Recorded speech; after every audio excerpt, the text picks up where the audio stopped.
Hi guys! So for tonight, share ko sa inyo yung aming first follow-up check-up. After the assessment pa lang, alam na namin yung date ng aming follow-up check-up para makapag-ipon-ipon ng pambayad because it's another 5,000 pesos for the follow-up check-up. Anyway, yung follow-up check-up po with Dr. Dimalante is after every 6 months. So, nung nalaman namin na gano'n, at least makakapag-ipon kami para sa mga follow-up check-up. So, syempre may progress report coming from our OT. Doon nakalagay yung mga ginawa nila, ano yung inputs ng OT, and then binasa ni Dr. Dimalanta yung mga inputs ng aming OT. In terms of routine, yun po yung unang-unang ginawa nga sa amin. So may sinusunod kami na routine para kasi mas mabilis pa lang matuto ang isang batang may autism kapag may routine.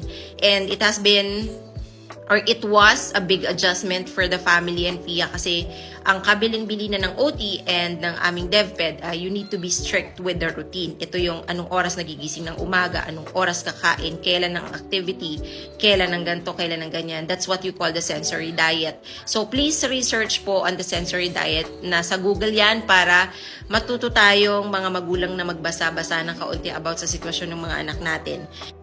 Second would be, tinanong ko rin kung okay na okay yung gadgets removal. Ang sabi ni Doc sa akin nun, better kung hindi magagadgets yung anak. You have more time to do activities. The reason why tinanong ko po yun, kasi paiyakan kapag ibibigay mo yung gadgets ng umaga, tapos kukunin mo uli after 1 hour, iiyak hanggang sa diretso na sa tantrums or meltdown. Ganon din kapag hapon. So, ang ginawa ko one time is, kumbaga pinag-gadgets ko siya ng isang, sabihin mong half day, ganyan. And then nung gabi, tinago ko na yung aming iPad. And then kinabukasan, hindi ko na binigay para hindi niya maalala. It's very tiring for the whole family kasi since hindi siya nag-gadgets, kailangan may mga activities kang ipapalit. So sa mga susunod na videos, isi-share ko yun. But ito yung time na tinanggal namin yung gadgets ng anak ko totally.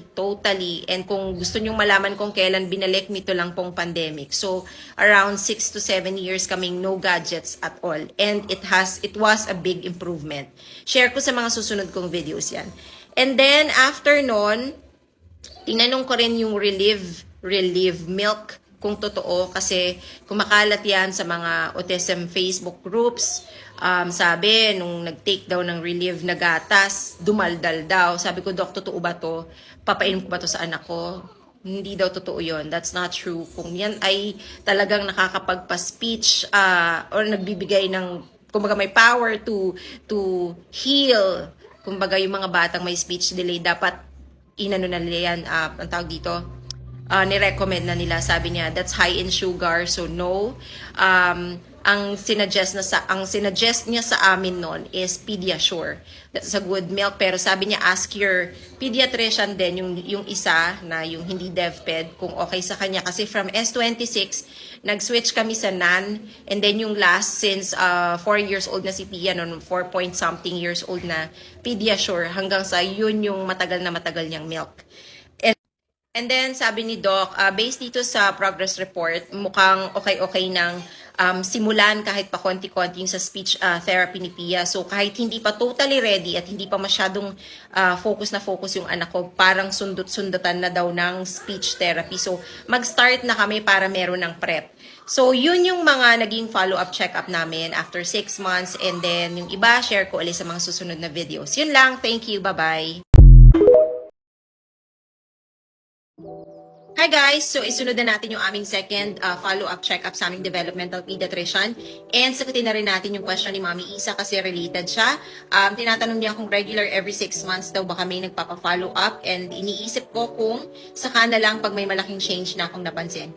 Yes, Mami Isa. Actually, kaya kami sunod-sunod na nagpapa-follow up check-up ng time na to kasi sunod-sunod din yung mga negative behaviors na lumalabas kay Pia noon. Pero nung nag-stable na yung kanyang behaviors, naglilo na rin muna kami sa follow-up check-up. Yan. So, going back dun sa aming follow-up, ayun, so again, progress report, hihingi natin yan sa ating mga OT and speech. Sa speech, nothing significant yung improvement ni Pia, parang phonics pa rin sila, mga ganun pa rin. Wala pang improvement.